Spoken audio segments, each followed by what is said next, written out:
Bienvenidos a Newsroom por Canadá Latin Channel, información en tu idioma.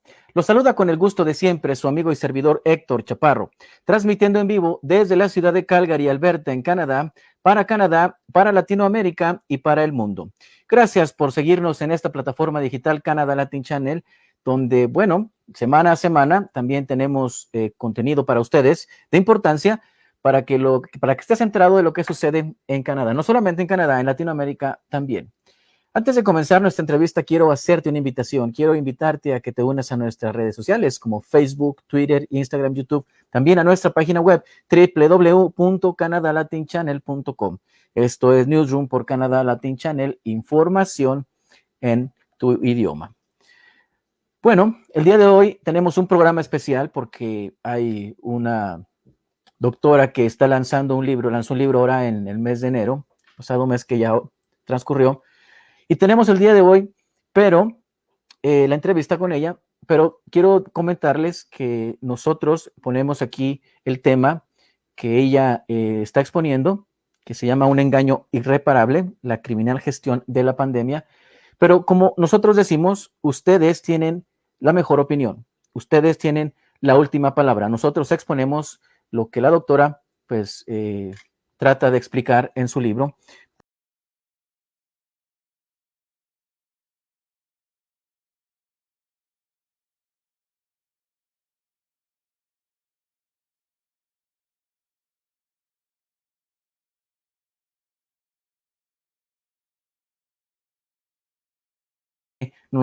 Ahora sí que valga la redundancia, combatir el COVID-19 impulsada por el doctor Hugo López-Gatell, pero una postura que hay, doctora en ciencias médicas por la Universidad de Harvard y autora del libro Un daño irreparable, la gestión de la pandemia en México.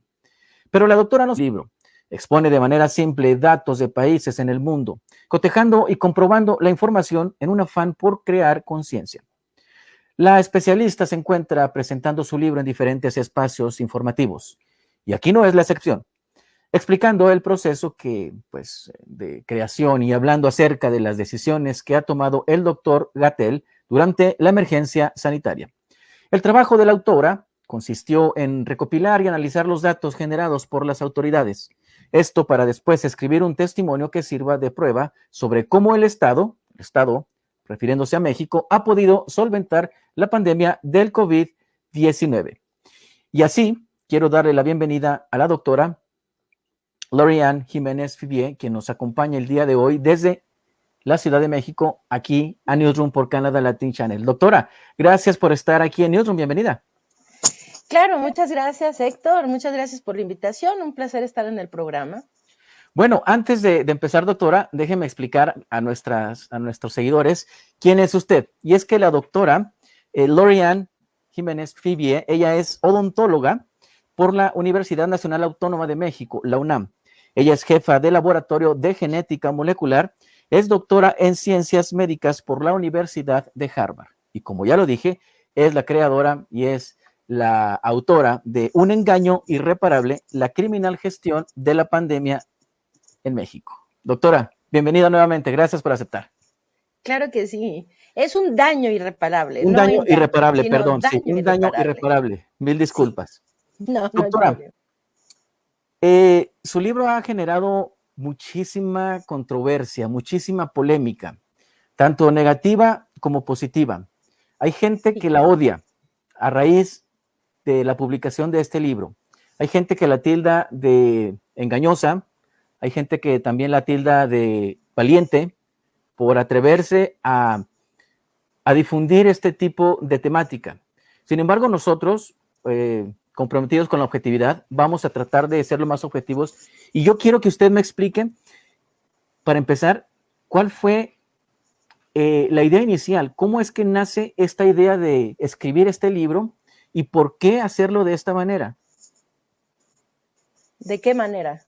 De exponer, como lo dice el título, exponer de esta manera al sistema, en este caso al doctor López-Gatell, como alguien que no ha sabido manejar la pandemia en México. Sí, claro, bueno, a ver, yo nunca tuve la idea de escribir un libro, ¿no? O sea, digo, yo no era ese mi objetivo en absoluto. La pandemia inició en el mundo y pues fue un evento que evidentemente por mi profesión pues fui siguiendo, ¿no? Soy microbióloga, soy cazadora de microbios, a eso me he dedicado los últimos 27 años de mi vida, ¿no? Entonces, más, ¿eh? O sea, más Sí, de 27 años de mi vida. Entonces, bueno, pues es normal que por mi profesión, pues yo empecé a seguir la pandemia, vi lo que estaba ocurriendo en China, en el sureste asiático, cuando azotó en Europa, pues fui siguiendo muy de cerca lo que ocurría en la pandemia y desde luego pendiente a lo que iba a suceder acá en México, ¿no? En mi país. Entonces, pues inició la pandemia acá, teníamos ya muchas evidencias de países que lo habían hecho muy bien, que inicialmente, bueno, a todo mundo tomó por sorpresa, esto es lógico, un virus nuevo, una enfermedad nueva, se tenía poca información y entonces inicialmente pues a todo mundo tomó por sorpresa, claro, ok. Pero conforme transcurrieron las semanas y los meses, entonces, vamos a decir, en el sudeste asiático el manejo de la pandemia pues terminó siendo extraordinario, ¿no? O sea, países que sí, literalmente hasta la fecha nunca han presentado propiamente una primera oleada, ¿no? Como se le podría llamar, sino que pues son países que lo han manejado muy bien desde el principio y siguen manejándolo bien, ¿no? En Europa azotó de forma muy fuerte, muy dramática, inicialmente en Italia, en España, en Francia, etcétera, se fue diseminando por Europa, ¿no? Entonces, cuando llegó a México, teníamos, pues pasaron casi 2 meses desde que inició la pandemia, y cuando llegó a México, pues ya se tenían las evidencias tanto de lo que estaba funcionando, de lo que había funcionado en algunas partes, como de los errores que se cometían en otros lugares. Entonces, pues, claro, esto nos dejaba a nosotros en una posibilidad sagrada de poder hacer divina, ¿no? O sea, como puesto en bandeja de plata, cómo resolver este problema muy bien, porque pues tuvimos dos ventajas que prácticamente el resto del mundo no tuvo, que es tiempo, fue tiempo y aprendizaje previo. Aprendizaje tanto de lo que se debía hacer bien como de lo que no se debía repetir porque no había funcionado, ¿no? Entonces inicia la pandemia en México y entonces empieza el doctor López Gatell a hacer una serie de declaraciones que resultan muy preocupantes, ¿no? Declaraciones que cito con precisión en el libro de fechas y ahí se pueden ver las versiones estenográficas de esas conferencias de prensa en donde dice cosas como sería mejor que en una escuela se infectaran 10 niños en lugar de uno y mejor todavía si se infectan 100 y valga, qué mejor si se infectan 400, ¿no? O el día que dijo, mejor sería que el presidente de la República se infectara porque así como casi todos los demás, se va a mejorar espontáneamente, va a quedar inmune y ya nadie se va a tener que preocupar por su salud, ¿no? O sea, las declaraciones que el doctor López Gatell empezó a hacer en un inicio empezaron a ser tan preocupantes que pues todo giraba, o sea, todo parecía que este hombre se iba a ir por un camino completamente equivocado para manejar la pandemia. Entonces, y fue lo que sucedió. O sea, entonces, pues yo empecé a seguir con mucho detalle, a documentar, a ver, desde luego, pues estamos encerrados. Ahorita en México, pues por ejemplo, la Universidad Nacional Autónoma de México está cerrada desde entonces, ¿no? Desde marzo del año pasado. sí. Quiere decir que casi un año va a permanecer cerrada. Pues yo he estado confinada todo este tiempo, ¿no? Entonces, pues sí, empecé a seguir la pandemia muy de cerca, a documentar, a registrar lo que se decía en las conferencias de prensa, a seguir los datos. México no tuvo bases de datos abiertos hasta mediados finales de abril. Mientras tanto, pues uno tenía que ir siguiendo las conferencias de prensa para ir llevando unas basecitas de datos que más o menos permitieran ir siguiendo el avance de la pandemia acá. En fin, pasaron muchas cosas que eran muy preocupantes, ¿no? O sea, siempre se trató de minimizar la gravedad del problema, decir, no, bueno, este COVID-19 no es ni siquiera una influenza, esto es mucho más sencillo que una gripe. Así salían los comunicados de la Secretaría de Salud al inicio, ¿no? Y si bien esto era nuevo en todo el mundo, pues sí, era nuevo en todo el mundo, pero no en todo el mundo, no en todo el mundo se equivocaron tan gravemente, ¿no? Es decir, no en todo el mundo las autoridades sanitarias sacaban propaganda diciendo, usted no se preocupe porque COVID no es grave. O sea, hasta donde sé, solo en México, ¿no? En México hubo eventos tan realmente terribles como, pues aquí siempre se desestimó el uso De hecho, hoy, en la conferencia de prensa de hoy, el subsecretario volvió a desestimar la utilidad del cubrebocas para la prevención de los contagios. Hoy, 1 de febrero de 2021, ¿sí? Entonces, son errores que se continúan. Entonces, ¿cómo se dio el libro? Pues el libro se dio de forma como fortuita. Yo simplemente venía siguiendo, empecé a escribir artículos de opinión al respecto del avance de la pandemia, a publicarlos en el sitio de mi laboratorio, o cuando me invitaban a alguna revista de divulgación a publicarlo ahí, a manifestarme en redes sociales, etcétera. Entonces se me acercaron para decir, no quiere poner todo esto en un libro, y acepté. Y es aquí el libro, aquí está el libro, de eso que ya había yo estado expresando durante meses, en redes sociales, en artículos de opinión, etcétera. Sí, ¿cuál es la intención? Lo que usted me está preguntando es ¿cuál es la intención? La intención se la digo muy claramente. La intención ahora es la misma intención que tuve desde el principio.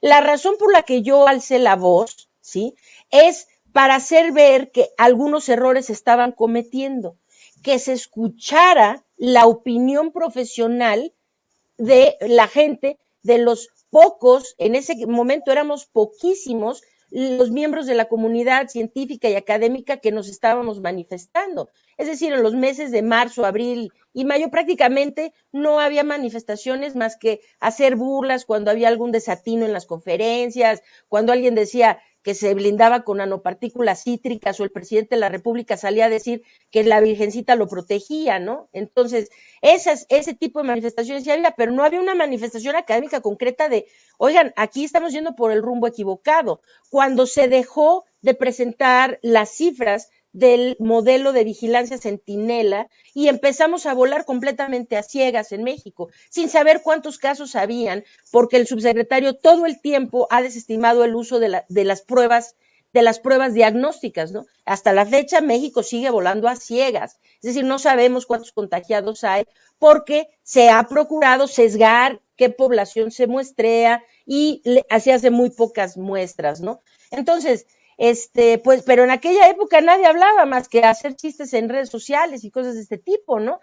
Entonces, pues yo me empecé a manifestar, ¿para qué? Pues para que viniera un cambio. Era evidente, y no es que yo sea clarividente ni nada por el estilo, cualquier persona que tenga la preparación profesional que tengo yo, y de otros en otros campos, pues estaban viendo lo mismo que yo vi. Ahora, ¿por qué no se manifestaron? No tengo la menor idea. Yo me manifesté y empecé a alzar la voz, empecé a publicar y a manifestarme en redes sociales con la intención de que algo cambiara. ¿Por qué? Porque se veía y podíamos ver con mucha claridad que en donde azotaba y se dejaba que el problema se saliera de control, la cantidad de muertos era devastadora. Y eso que estaba pasando en otras partes, pues iba a pasar también aquí, es decir, no estábamos exentos, no como dijo una vez el gobernador de Puebla, ¿no? Que dijo, no hay que preocuparse porque este virus solamente va a afectar a los ricos, los Sí. pobres estamos blindados contra, o sea, en nuestro país se llegaron a decir absurdos de esa magnitud, ¿no? Entonces, bueno, pues eso fue lo que hice. ¿El libro qué intención tiene? La misma. Es que, ojo, la pandemia no se ha terminado, estamos viendo la punta del iceberg. Entonces, ¿qué? Pues, ¿cuál es la intención? La intención es que algo cambie, que algo mejore y que disminuya la pérdida de vidas en este país. Esa es la única intención, que mejore la situación, que se componga, que se corrija el rumbo y que los mexicanos dejen de morir. Esa es la intención, no hay otra, nada más esa. Es la intención que tuve el primer día que alcé la voz, el primer artículo que escribí, y es la misma intención que sigo teniendo hoy. Doctora, los que hemos tenido la fortuna de leer su libro, sabemos que no es una investigación científica, y aquí quiero ser claro en esto, porque hay mucha gente, he recibido feedback, he recibido muchos mensajes, porque la gente cree que es una investigación científica, porque dicen, es una doctora, es una dentista, no es doctora, ¿por qué habla de cómo manejar la pandemia si ella es dentista? Entonces, en este punto, lo repito nuevamente, los que hemos tenido la fortuna de leer su libro, no es una investigación científica. Simplemente usted, como lo decía, trató de recopilar, más bien recopiló los datos, pero no solamente de México, porque casi en el 50% del inicio del libro, usted habla de las estadísticas de China, de Vietnam, de Nueva Zelanda, de Alemania, incluso de Estados Unidos. Entonces, de Taiwán, ajá. Sí, exacto. Entonces, nada más, doctora, que nos aclare que no es una investigación científica, porque se está malinterpretando, la gente malinterpreta su libro como una investigación científica. Bueno, es que la gente que piensa eso, creo que no tiene idea de que la ciencia no se publica en libros de este tipo, ¿verdad? Es decir, si se va, la ciencia se publica en los journals o las publicaciones científicas. Este es un libro que está escrito, pues yo nunca dije que fue un libro científico, o sea, ¿de dónde sacaron eso? No lo sé. Pues no sé. Esa gente, pues, o sea, la ignorancia va hasta tal punto en donde piensan que un libro de divulgación para todo público, no es un libro técnico, no es un libro para científicos, no es un libro para epidemiólogos, para investigadores. Este es un libro para el público en general. Está escrito en ese tono y tenor. Es decir, está escrito con esa intención, que sea que cualquiera lo pueda leer y comprender. Esto es un testimonio de lo que ha ocurrido durante el primer año de la pandemia. Eso es el libro. Ahora, dicen, ¿les sorprendió mucho que no fuera ciencia? Bueno, pues a mí me sorprende que alguien hubiera pensado que un libro de divulgación general fuera un libro científico, porque para publicar un libro científico, pues hubiera yo publicado un texto sobre la ciencia del virus, de la enfermedad o de la transmisión o de, o sea, esa no es la intención del libro. Entonces me dicen, ¿no es suficientemente científico? No, pues no es suficientemente científico porque no tiene la intención de ser un libro para los científicos. Es un libro de divulgación general para todo público. Esa es la intención del libro y está escrito así, repito, en este tono y tenor. Doctora, usted ha sido hasta ahorita, ha sido objeto de burla, de difamaciones, porque lo repito, dicen, ¿cómo una dentista puede escribir un libro sobre este tipo cuando no tiene idea de cómo manejar una pandemia? ¿Qué? A ver, lo voy a detener 2 segundos. Claro, Lo voy adelante. a detener 2 segundos. Uno, yo estudié odontología en la licenciatura, sí. Ahora, ¿qué quieren? Que se pida perdón por eso, que uno se avergüence. ¿Qué están diciendo? ¿Qué están diciendo? Que que el gremio odontológico está formado por profesionales ignorantes, mediocres, que no. Bueno, a ver, pues digan eso entonces. ¿Eso es lo que están queriendo decir o qué? Entonces, uno, yo estudié la licenciatura como cirujano dentista, sí. Este es un punto que nunca mi currículum, mis grados académicos, mi trayectoria profesional es del dominio público desde siempre, desde el año 2000, ¿sí? Entonces no es nuevo, o sea, hoy descubrimos que la doctora estudió odontología. Válgame, bueno, pues si ese es el nivel de su trabajo investigativo, pues qué triste, ¿verdad? Porque mi currículum y mi trayectoria, pues son del dominio público, siempre lo han sido. Entonces, está en mis redes sociales, para todo el público puede ver eso, ¿no? Entonces, pues no es un descubrimiento para empezar. Punto número 2.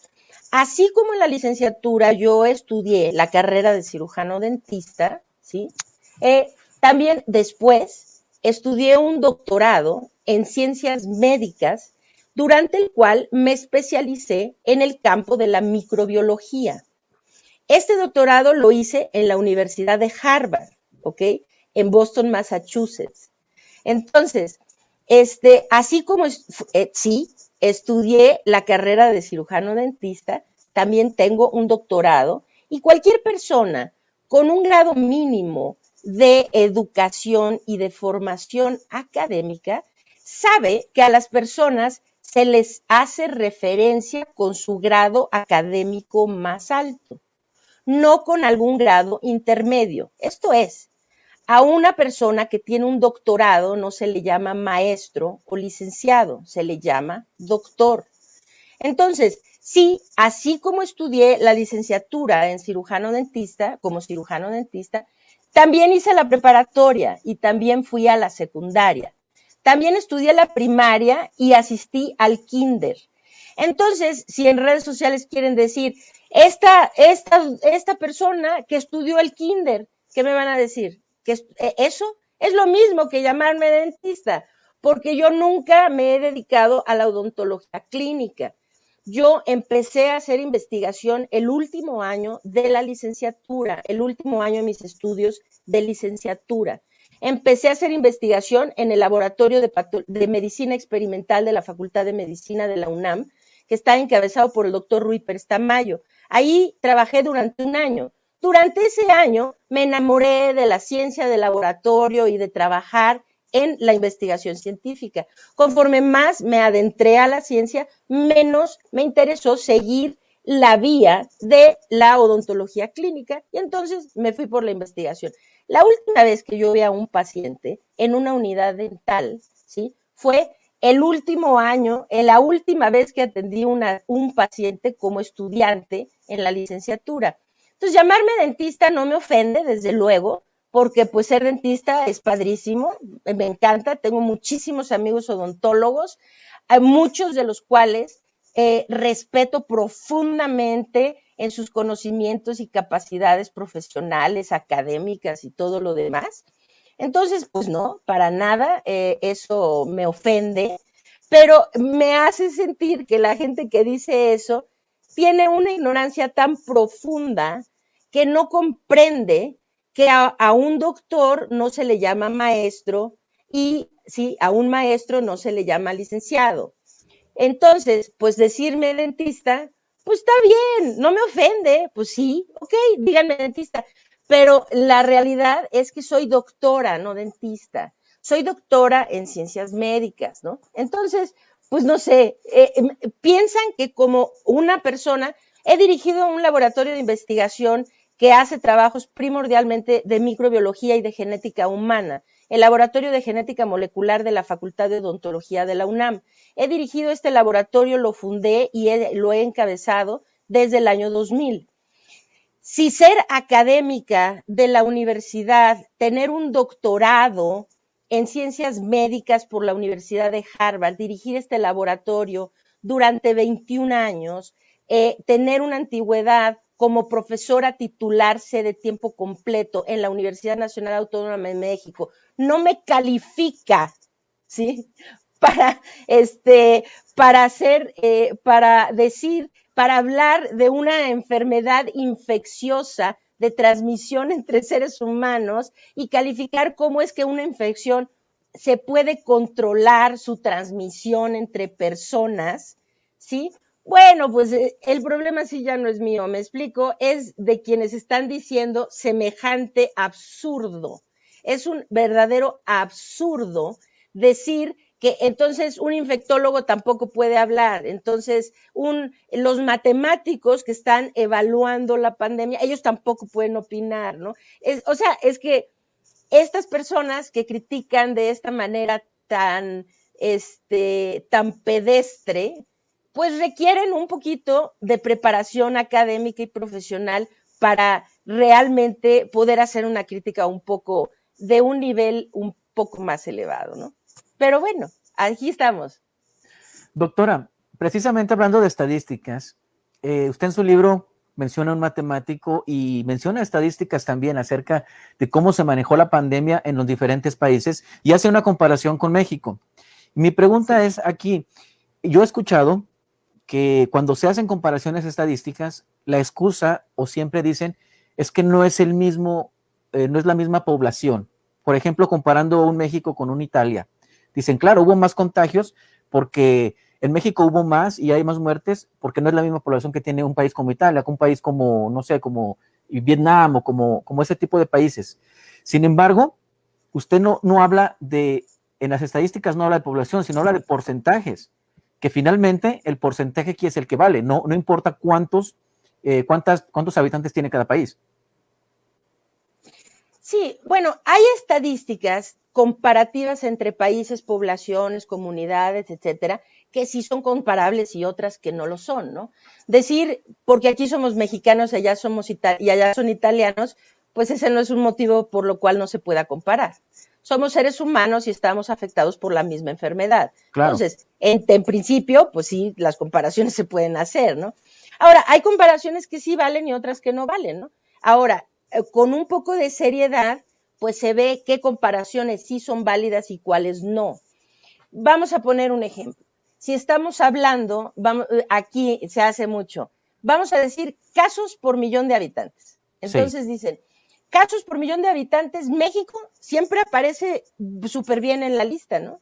Aparece muy bien, con muy pocos casos por millón de habitantes en comparación a Italia, a España, a los países europeos, a Estados Unidos, a otros, ¿no?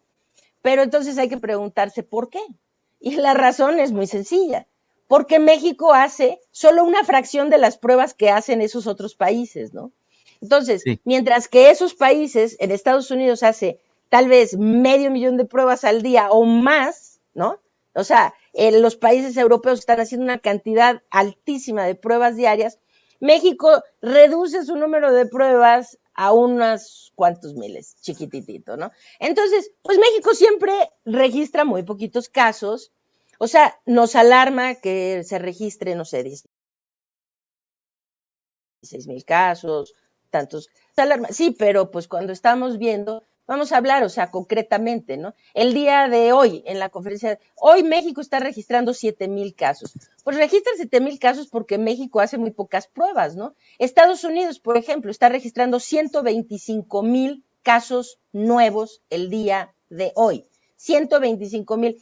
México no podría nunca registrar 125,000 pruebas en un día, simple y sencillamente porque México no hace 125,000 pruebas en un día, ¿sí? Entonces, cuando se hace ese comparativo, pues ese comparativo no es válido porque, pues sí, casos por millón, pues hay que tomar en consideración el número de pruebas que cada país hace, ¿no? Claro. Ahora también nos podemos ir a la contraparte. Vamos a decir, la positividad. México hoy es el país con la positividad más alta de todo el mundo, a nivel mundial.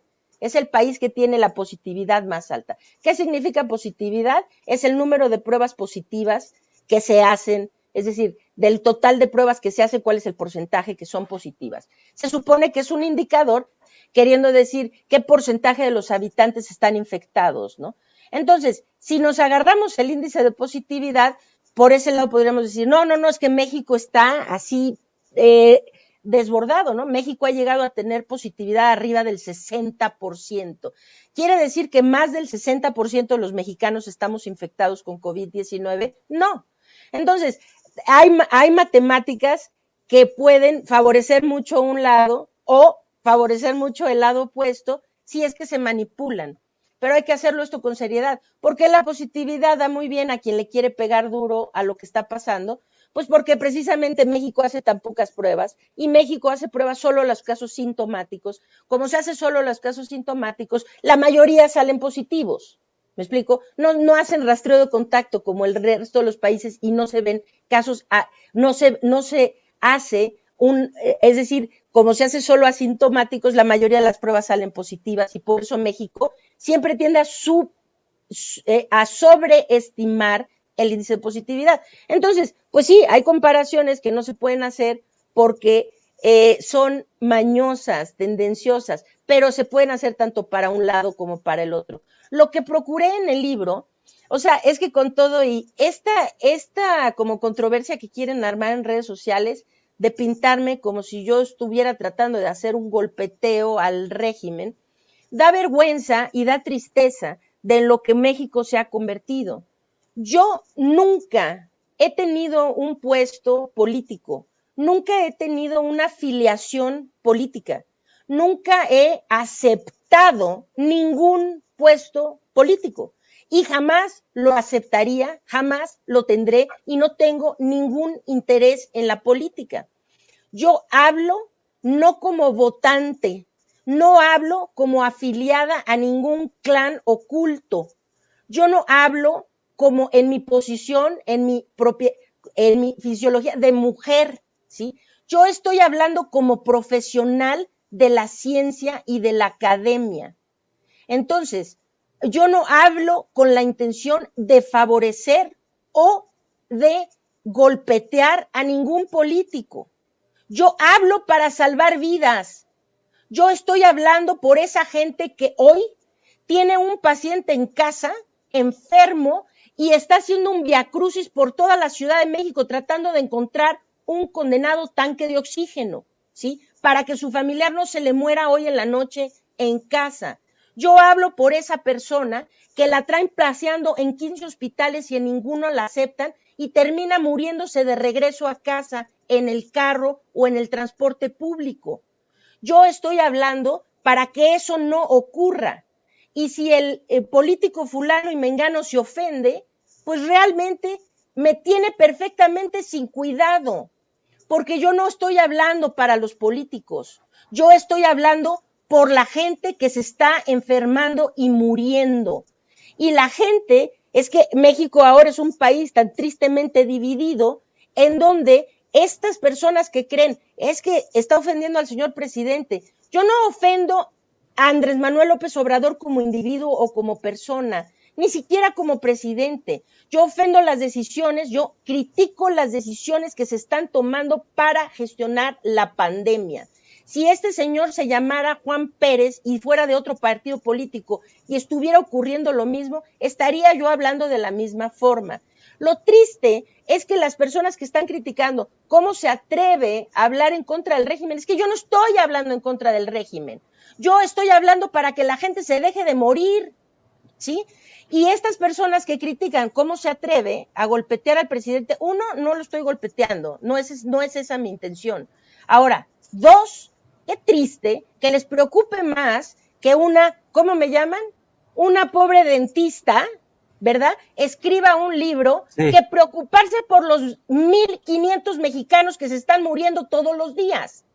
Entonces, ahí sí, ¿por qué no hablan un poco de su calidad humana? Y me dicen por qué dedican tanto tiempo a una persona que se supone, como yo, que se supone que es tan intrascendente, ¿me explico? Y están dedicando tantísimo de su esfuerzo. ¿Por qué no se ponen las pilas para ver cómo en México se soluciona el desabasto de tanques y concentradores de oxígeno? Se soluciona el desabasto de medicamentos en la Ciudad de México y el Estado de México. ¿Por qué no se ponen las pilas para hacer eso, no? Digo, yo finalmente le voy a decir algo, Héctor. Dígame. ¿Sabe quién soy? Nadie. Es decir, yo no soy una figura pública. Cuando la pandemia se acabe, yo voy a regresar a mi vida privada como siempre he estado. Voy a regresar a trabajar en mi laboratorio y a hacer una vida privada como siempre la tuve, ¿ok? Entonces, enfocarse en mí es una reverenda tontería. Es decir, porque yo no soy el enemigo, yo no soy el problema. Yo lo único que quiero es que se deje de enfermar y de morir la gente en México. Eso es lo único que quiero. Doctora, ¿hay un responsable en México por el mal manejo de la pandemia? ¿Y quién es? Sí, hay responsables, sin duda, hay responsables. Uno, el doctor Hugo López-Gatell, que ha tomado las decisiones de cómo guiar el rumbo del manejo de la pandemia. Perdón, y me refiero también al responsable de las muertes por esta pandemia. ¿De las muertes? Pues las muertes son consecuencia de a ver, vamos súper claros, ya sé para dónde van. No, todo el mundo me ha preguntado, la gente que me entrevista me preguntan, doctora, ¿usted cree que todo esto se hizo con dolo? Esa pregunta me la han hecho tantas veces, no puedo ni contar cuántas veces, que si se ha hecho con dolo. Voy a contestar claramente, la respuesta es no creo que se haya hecho con dolo, no. Porque para mí dolo se ha hecho con negligencia, se ha hecho con irresponsabilidad, ¿sí? Se ha hecho politiqueando la ciencia, sí, eso sí, con dolo. A ver, vamos a definir dolo. Dolo significa que se tuvo la intención de matar a 158,000 personas, ¿no? No, de ninguna manera creo eso, no. Yo no creo que haya sido, estoy convencida, bueno, no sé, tendría uno que entrar en la cabeza del señor presidente y del doctor López-Gatell, ¿no? O sea, pues no sé, nadie puede entrar en su cabeza. Pero ¿qué opino al respecto? No, de ninguna manera creo que esto se hizo con el dolo con la intención de que la gente muriera. Es decir, no se tenía un plan genocida, es decir, vamos a matar a 200,000 mexicanos. No, no creo eso, definitivamente no. Entonces, cuando se me pregunta, ¿fue con dolo? No, no creo que haya sido con dolo, no lo considero así. Se hizo con negligencia. Ahora, las decisiones que se tomaron llevaron, pues hoy la cifra es 158,536.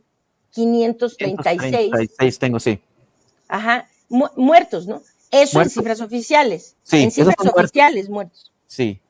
Por 2.51, que es el exceso de mortalidad aproximadamente, pues estamos hablando alrededor de 397,000 muertos. 397,000. Sí. O sea, en México la cifra real es alrededor de 400,000 muertos. Entonces, a ver, no, lo voy a decir con toda claridad, no. O sea, no creo que la intención haya sido matar gente.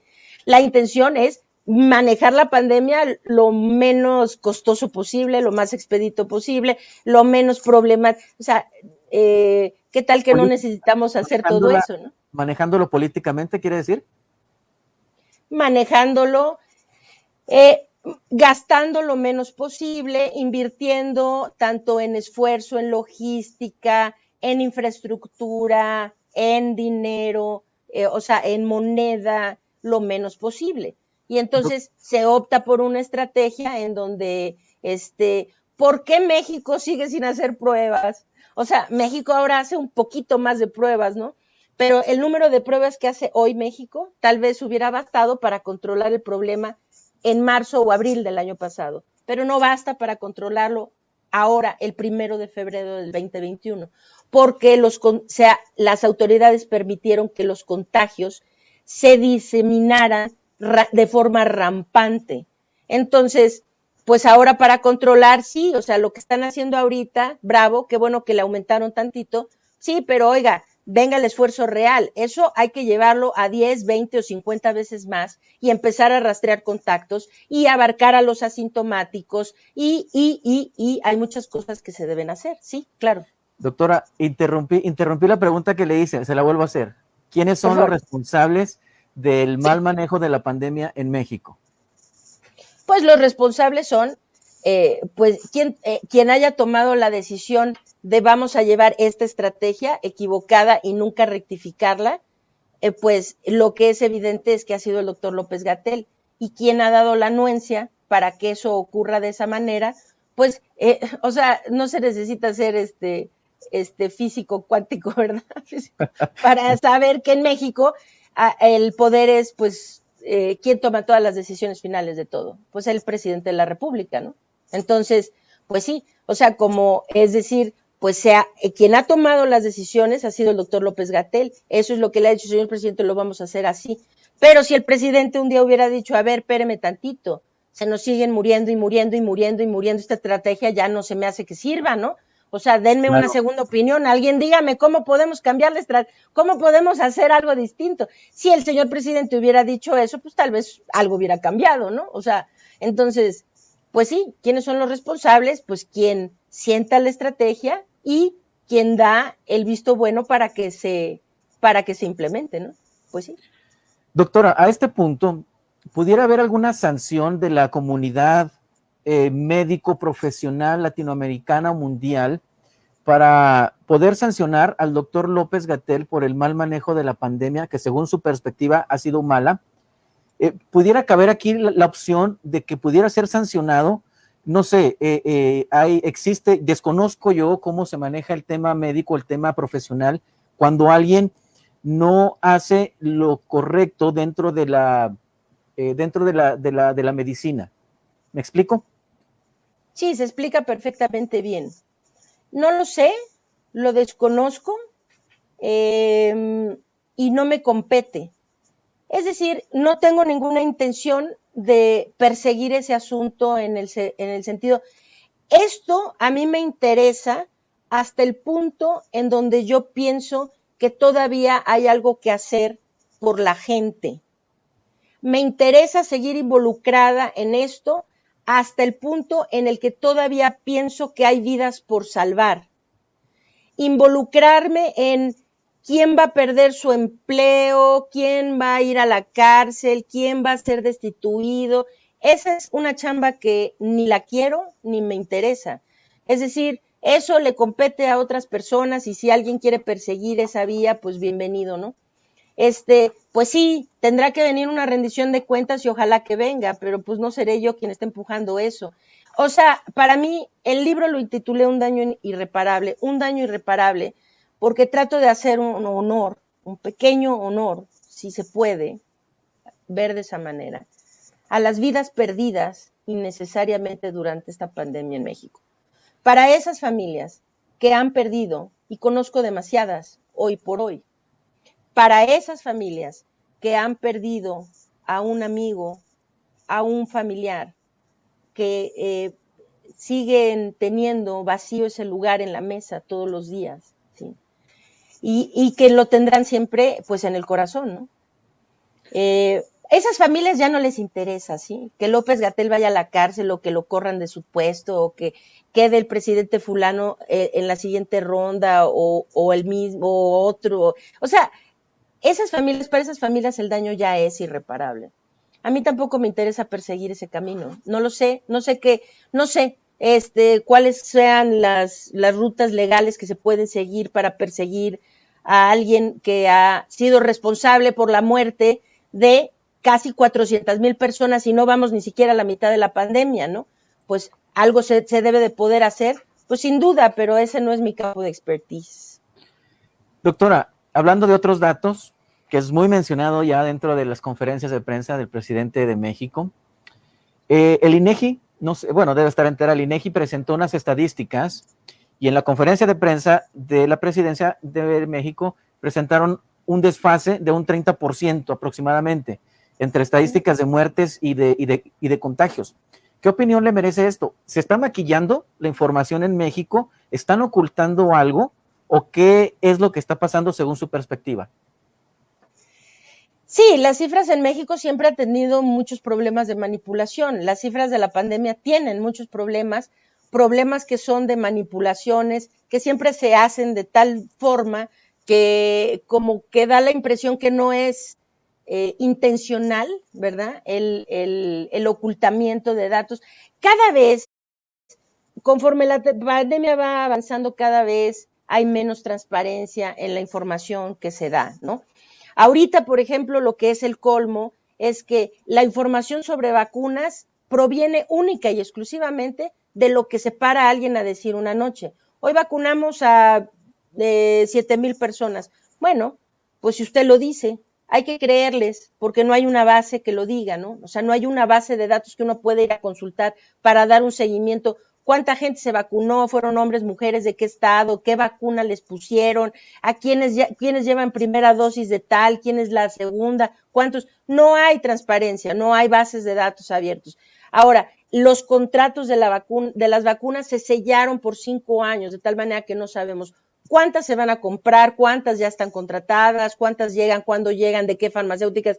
No se sabe nada, ¿no? Y como eso, todo lo demás. O sea, se tienen evidencias claras de cierta manipulación que ha sido muy evidente.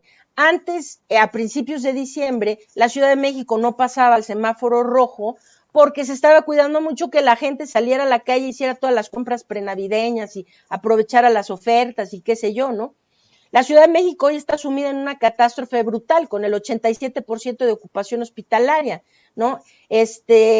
¿Y por qué? No se pasó el semáforo, esto ahora en redes sociales se conoce como el semáforo gate, que es, no pasó el semáforo de naranja a rojo por una manipulación del doctor López-Gatell, en donde manipuló la cifra de positividad y de ocupación hospitalaria para que vamos a decir, la cifra que daba para determinar si iba naranja, si se quedaba en naranja o iba rojo, pegó en naranja por una manipulación. Esto, sin duda, llevó a mucha gente a morir, ¿no? Entonces, sí, ya tenemos evidencias de manipulación. Cuando se reportaba el modelo Centinela, pues ahí habían manipulaciones. Y actualmente, con el exceso de mortalidad, pues está ocurriendo lo mismo, ¿no? El INEGI dice una cosa, ahora se contradice con otros datos. Y por ejemplo, las actas de defunción de la Ciudad de México. Hay un grupo muy serio que ha estado haciendo el seguimiento de las actas de defunción encabezado por Lori-Ann Spiegel y Mario Zavala, y ellos han hecho un seguimiento realmente muy serio de ver las actas de defunción en la Ciudad de México y determinar con base en ellas el exceso de mortalidad. Pasaron no sé cuánto tiempo, entre septiembre, octubre y noviembre, que le cerraron el sitio para poder consultar las actas de defunción. Sí, hay mucho manejo y manipulación turbia, pues, de los datos, y está bien documentado todo eso también. A lo mejor en el segundo libro abro un poquito sobre eso, ¿verdad? Ah, o sea que viene el segundo libro. No sé si venga o no, pero es una broma, eso ya fue broma. Doctora, denos la primicia de una vez, ándele, vámonos. Ningún plan por lo pronto, ¿no? No, ya tuvimos con uno, ¿no? No, ya veremos, ¿no? Pero si se escribe otra cosa, a lo mejor ese es un tema que vale la pena ahondar, hacer una buena revisión de la manipulación de cifras, ¿no? Claro, doctora, se pudieron evitar, si no el 50% de las muertes, pero se pudieron evitar muchas muertes por COVID en México si se hubiera actuado responsablemente y a tiempo. Sin duda, nunca sabremos cuántas, porque se han hecho tantas cosas mal que han llevado a tanta gente a morir, que nunca tendremos una estimación real, pero vamos a partir de cuánta gente se hubiera salvado si desde el principio se hubiera hecho una comunicación muy clara sobre el uso del cubrebocas. ¿Cuántos contagios se hubieran prevenido nada más, habiendo hablado desde el primer día, todos con cubrebocas, todos, se hubieran evitado muchos contagios? ¿Cuántas muertes? Pues es muy difícil esto de calcular, pero sí. Ahora, ¿sabe dónde se han perdido más vidas que todo lo demás? Cuando el gobierno se pasó, pues hasta el mes posiblemente de cuándo habrá sido. La primera vez que empezaron a rectificar ha de haber sido por allá de octubre, tal vez septiembre, octubre. Se la pasaron diciéndole a la gente y la gente lo entendió muy bien. Quédate en casa, no vengas al hospital hasta que te falte la respiración. Esto fue un acto, y lo digo abiertamente, criminal. A la gente de COVID-19 se cuidaron las camas más que a los enfermos. Es decir, se cuidaron las camas, pero no las vidas de los mexicanos. ¿Por qué? Porque aquí la intención siempre ha sido cuidar la figura, cuidar la imagen y figura de los que están a cargo, ¿no?, de esto, por encima de cuidar a la vida de los mexicanos. Entonces, querían una estrellita y un trofeo de lo estamos haciendo muy bien. Y ese trofeo siempre fue, en México tenemos camas, tenemos muchas camas. Se repetía constantemente, por lo menos en México no hemos visto esas escenas tan horribles que se vieron en Italia cuando los hospitales colapsaron, ¿no? Y se decía, aquí tenemos camas, pero ¿sabe por qué en México teníamos muchas camas? Porque a la gente se le dijo, quédate en casa hasta que ya te sientas muy mal. Si ya te pones azul, o si ya te duele mucho el pecho, o si ya no puedes respirar, entonces sí, vente al hospital. Entonces México tenía muchas camas vacías porque la gente llegaba al hospital a morirse pronto. Es decir, la gente llegaba demasiado tarde para poder ser salvada. Y hasta la fecha, el mexicano, muchos mexicanos siguen pensando, no, bueno, es que todavía no me siento muy mal, de una enfermedad que sabemos que se puede manejar y controlar muy bien si se atiende de forma temprana, pero hay prácticamente nada que se puede hacer cuando se deja avanzar. Entonces, esta directriz fue dada por las autoridades durante meses. Y así decían, ya ven qué bonito, tenemos muchas camas, así que en México esas camas vacías representan muertes, porque se cuidaron las camas por encima de las vidas de los mexicanos. Después rectificaron y ahora sí ya vengan, ¿no? Pero ahora pues ya no hay nada que hacer, los hospitales están tan saturados que, es decir, están dando de alta del hospital, hemos tenido casos. Yo dirijo una iniciativa en donde vemos pacientes con COVID, casos de pacientes que están saturando, 82, 80, llegan al hospital y dicen, no, usted todavía no está suficientemente grave. ¿Qué se hace entonces? Se va a ir a su casa, va a regresar cuando esté saturando, ¿cuánto? ¿Cuánto se les hace grave? 80, 82 no se les hace grave. Entonces, regresa ese paciente saturando 75 y a los 2 días se muere. Bueno, ok. Entonces, me preguntan, ¿por qué puso un título tan duro? ¿por qué puso un título tan severo? ¿Por qué le llama criminal? Pues entonces yo les pregunto a ustedes, si eso no es criminal, entonces díganme ustedes qué sí es. Doctora, ¿cómo es un día en la vida de Laury? ¿No tiene miedo? ¿No la han amenazado?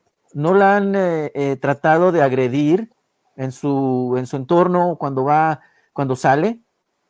Yo no salgo, estamos confinados, estamos en México. En México la gente se está infectando todos los días a todo lo que da.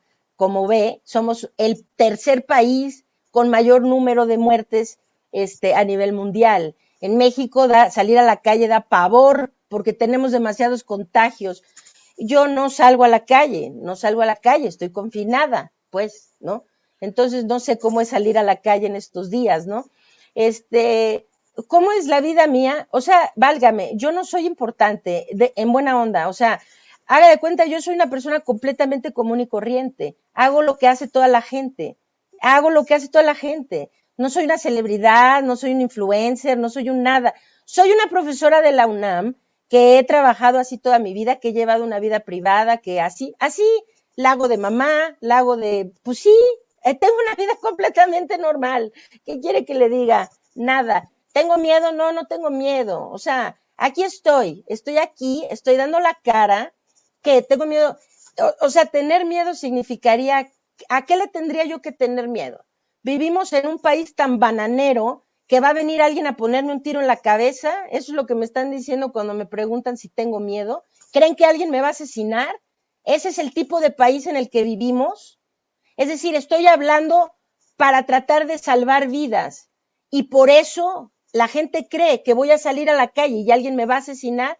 ¿Ese es el México en el que vivimos? Pues yo no lo creo así. No siento miedo porque no he hecho nada malo, ¿sí? Entonces, ahora, si un día salgo y me ponen un balazo en la cabeza, pues ya ustedes arréglensela, ¿no? Pero si me han de matar, hay una canción que dice así, ¿no? Si me han de matar mañana, pues que me maten de una De vez. una vez, Es decir, claro. nada, estoy hablando por algo que creo que vale la pena. Es una obligación profesional, ética, moral, alzar la voz como miembro de la comunidad científica y académica cuando se está viendo que se están cometiendo errores que están llevando a centenas de miles de personas a morir. Entonces, hablo por eso. Ahora, pues no me voy a clavar en la onda de que si tengo mucho miedo, pues no sé, o qué, o sea, que me digan los que me están acechando la bola de gángsters, estos pagados que se dedican a acecharme en las redes sociales y a llamarme nombres y cosas así, pues no sé qué pretenden, matarme un día. Bueno, pues aquí estoy, este video se hará famoso entonces, aquí estoy. Doctora, bueno, yo lo único que puedo decirle es que, como ya lo dije, afortunadamente leí su libro y me parece un excelente texto, imperdible, que todo mundo lo debería de leer. Y escuchaba y leía un comentario en Twitter el día de hoy sobre que nadie ha refutado el libro o lo que usted dice en el libro. Nadie ha dicho no es cierto, nadie ha dicho está mintiendo. Y me refiero a la gente que lo ha leído, porque obviamente la gente que ve el título dice, no, está engañando, no lo leas, está en contra del gobierno, está atacando al presidente López Obrador. Sin embargo, el libro, como ya lo dije y lo repito, tiene otra arista. No es como el título lo dice. Vamos, sí tiene algo que ver, pero la gente tiene que leerlo. Invite a la gente a que lea su libro y que realmente pidiendo ni está tratando de criticar ni está en contra del gobierno, que es lo que usted comentaba en un principio. Sí, correcto, yo no tengo nada, o sea, yo no, es decir, vaya, no tengo nada en contra de López Gatell, por ejemplo. En otra vida a lo mejor hubiéramos sido amigos.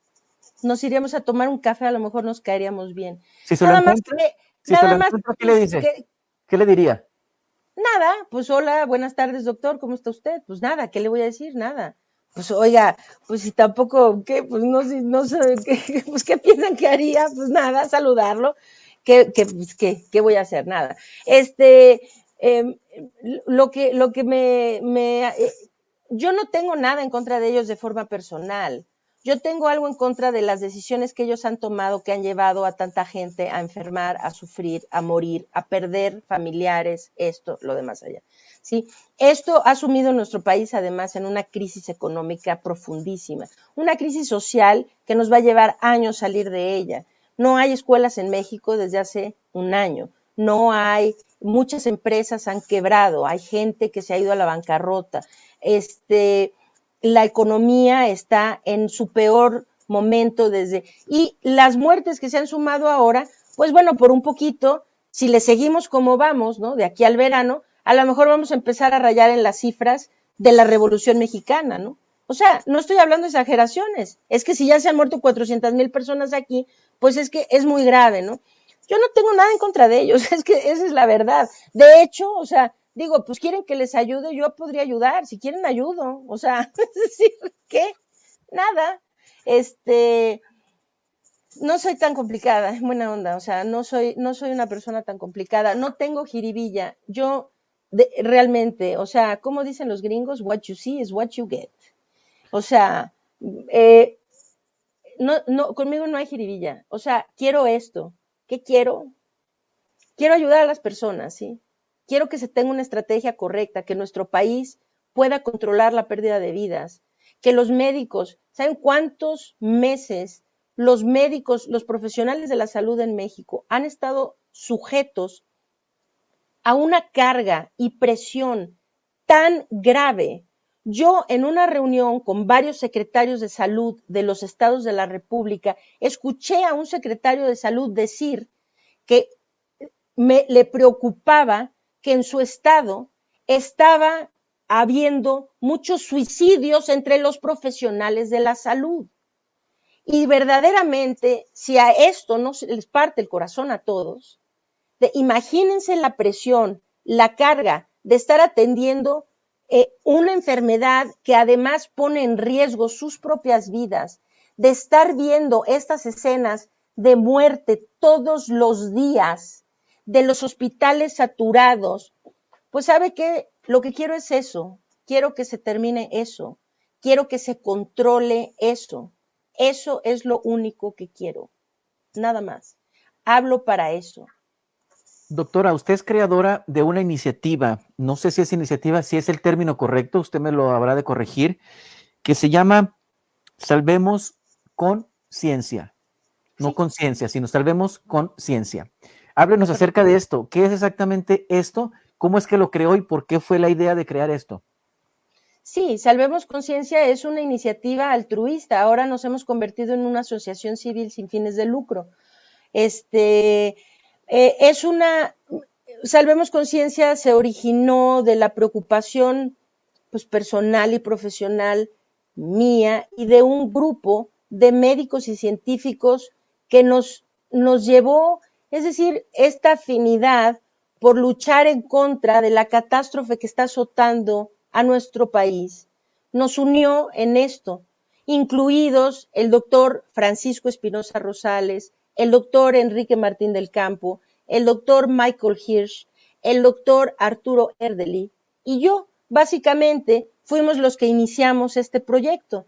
Salvemos Conciencia es una iniciativa que pretende dar información basada en evidencias, útil, práctica, de primera mano, que les sirva a las personas para empoderarlos a través de la información, que les permita protegerse contra el contagio, que les permita cuidar a sus seres queridos si se enferman, que les permitan entender los signos tempranos de la enfermedad para buscar atención médica oportuna, para ir al hospital en buen tiempo para salvar sus vidas, para dar información sobre el virus, sobre la enfermedad, sobre la pandemia, etcétera. Apoyo a la comunidad. Ahora hemos venido trabajando los doctores Espinosa, Martín del Campo, Hirsch y el doctor Arturo Rodríguez. Entre ellos han visto en total alrededor de 1,600 pacientes de forma gratuita, aleatoria, altruistamente, es decir, lo han hecho pro bono vía WhatsApp. Y entonces instituimos un protocolo médico de atención temprana que ha tenido muchísimo éxito, venimos arrastrando más o menos un índice de letalidad del 1.2%, la última vez que lo calculamos, que es muy bajo en realidad. Vemos a los pacientes que lo necesitan para darles atención. Hasta ahorita se había estado haciendo vía WhatsApp. En unos días vamos a empezar a correr un piloto de la plataforma que hemos desarrollado durante estos meses. Se hizo un desarrollo tecnológico para tener una plataforma para hacer este servicio como más amplio, donde podamos tener más médicos sumados a la plataforma y más pacientes que podamos ayudar, ¿sí? Para darles tratamiento temprano de COVID-19 de forma gratuita a los mexicanos. Entonces, ¿qué hace Salvemos? Y además, acompañamiento emocional. Tenemos el grupo, el área de atención médica, el área de acompañamiento emocional, son médicos generales y especialistas, y en esta área son psicólogos y psicoterapeutas que dan esa atención tanto de crisis, de episodios de crisis, de tanatología, de acompañamiento pues emocional, psicológico a las personas que padecen COVID-19 y a sus familias. Entonces tenemos estas dos. Como dije, esta semana vamos a empezar con un piloto que no vamos a hablar mucho de él en público porque va a ser un piloto pequeñito de 10 médicos van a estar trabajando sobre la plataforma, vamos a estar aceptando los pacientes que puedan llevar, vamos a ir viendo esto durante 7-10 días, estar seguros de que todo marcha bien, todo funciona a la perfección y entonces vamos a ir ampliando el número de médicos, el número de pacientes y esperemos un día en el muy corto plazo, vamos a decir en las próximas semanas, poder decir con mucho orgullo que tal vez estamos atendiendo 1,000 o 2,000 pacientes o más a la semana, al mes, qué sé yo, a los que podamos, todos los que podamos, cuántos, no sé, hasta donde nos dé la capacidad de la plataforma, hasta donde tengamos médicos que se sumen al esfuerzo, hasta donde tengamos donadores que nos donen para que este esfuerzo se pueda. Recibimos donaciones, son todas deducibles de impuestos.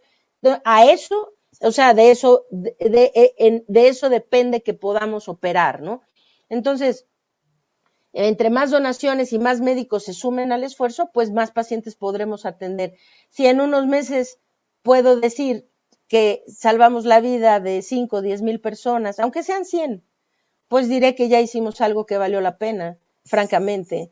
Los doctores, estos 4 doctores que mencioné, el doctor Francisco Espinosa, Enrique Martín del Campo, Michael Hirsch y Arturo Rodríguez, pues ellos son esos héroes, ¿verdad? Que se quedan tras bambalines y que solo decimos el personal de la salud y nunca le damos una personalidad. Pues ya les acabo de mencionar 4 nombres que tienen identidad, 4 de esos héroes que están ahí quebrándose todos los días, haciéndolo sin ninguna retribución económica, simple y sencillamente por ayudar en el esfuerzo de contención de la pandemia.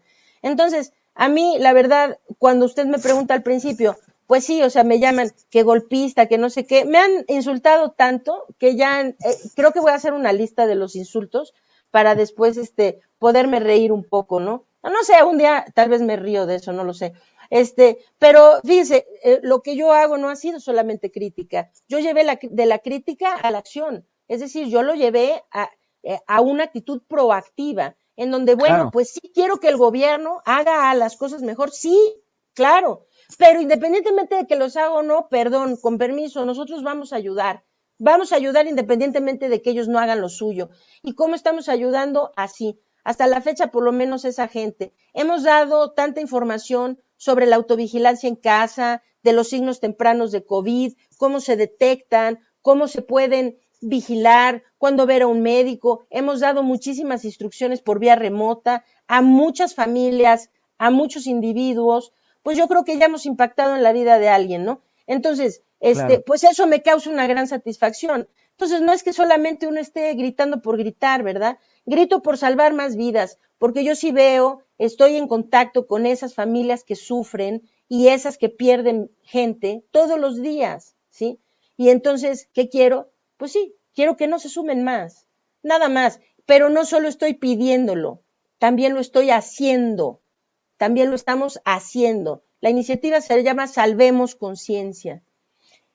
Perfecto. Así es.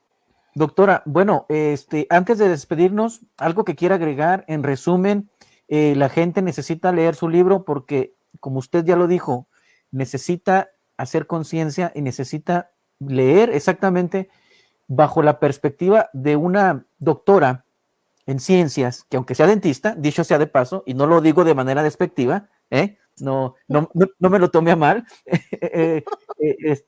vale la pena leerlo porque los datos que usted plasma en el libro son muy interesantes. No, pues muchas gracias, sí, pues claro, lean el libro si quieren leer el libro, pero si lo leen o no lo leen, independientemente de todo. Lo que es muy importante ahorita aquí es esto. En México la gente tiene que concientizarse de que no hemos llegado ni siquiera a la mitad de la pandemia. El segundo episodio de esto lo van a escribir estas nuevas variantes del virus, ¿sí? Que están dispersándose por las comunidades alrededor del mundo. Y estas variantes del virus, que ahora se describen como más contagiosas, se empieza a descubrir que algunas de estas variantes pueden también volverse más agresivas en la enfermedad que causa, más virulentas, pues. Y la posibilidad de que estas cepas terminen ya no, que las vacunas terminen no siendo efectivas para proteger contra estas nuevas variantes. ¿Cómo detenemos que estas mutaciones se dispersen, se acentúen y se multipliquen? Es cuidándonos del contagio. Lo que nos queda hacia adelante en los siguientes meses en México es posiblemente lo que va a ser lo más grave de toda la pandemia, que es antes de la vacunación, pero ya en un punto realmente muy grave de dispersión de contagios en la comunidad, de cansancio de los profesionales de la salud, de desgaste de la sociedad, pues de las personas, ¿no? Y la vacuna, pues no va a llegar a tiempo, ¿no? Entonces, lo que aquí el llamado sería concientizarse, necesitamos cuidarnos del contagio a toda costa, necesitamos salvar vidas y para salvar vidas hay que cuidarnos del contagio y atender la enfermedad de forma temprana. Ante los primeros síntomas, busquen atención, busquen atención. Se puede hacer mucho por un enfermo de COVID si la atención viene de forma oportuna. Si no, es muy complicado salvar vidas. Entonces, pues eso, hacer conciencia de que necesitamos realmente hacer mucho esfuerzo por controlar los contagios en la comunidad. Bueno, pues ella fue la doctora Lori Ann Jiménez Fivier. Espero que lo haya pronunciado como es, doctora. Es Fivey. Fivey, bueno. Fivey. Bueno, ella fue No la importa. doctora Fivey. Y doctora, quiero darle las gracias por aceptar esta invitación a esta entrevista. La verdad ha sido muy, muy nutrida esta entrevista por los datos que ha aportado. Y yo también desde esta tribuna, desde esta plataforma digital, invito a todos a que lean el libro de la doctora, es muy interesante y no está de más, como ya lo dije. Y como ya lo dije, nosotros ponemos las cosas, aquí está la doctora, pero finalmente la gente tiene su criterio y tiene la mejor opinión. Nosotros, de manera objetiva, presentamos la problemática, presentamos a la autora, en este caso del libro, que es la doctora, y bueno, lo repito, la gente tiene su mejor opinión y es por eso que les ponemos. Doctora, muchísimas gracias por estar aquí y espero que no sea ni la primera ni la última vez que esté con nosotros. No, yo también. Muchísimas gracias por la invitación. Un placer estar en el programa. Gracias. Mucho gusto. Muy bonita noche ya en la Ciudad de México. Y cuídese también porque Gracias. los contagios están a la orden del día. Sí, lo sé. Gracias, buenas noches. Muy buenas noches. Hasta luego. Bueno, a mí no me queda más que agradecer el favor de tu atención. Gracias por seguirnos y por estar pendiente de nuestra plataforma digital y de nuestras transmisiones a través de Canadá Latin Channel. Nos vemos el miércoles en la próxima emisión de Newsroom aquí por Canadá Latin Channel. Mi nombre es Héctor Chaparro y te recuerdo que estás en Canadá Latin Channel. Y obviamente Canadá Latin Channel es información en tu idioma. Bonita noche.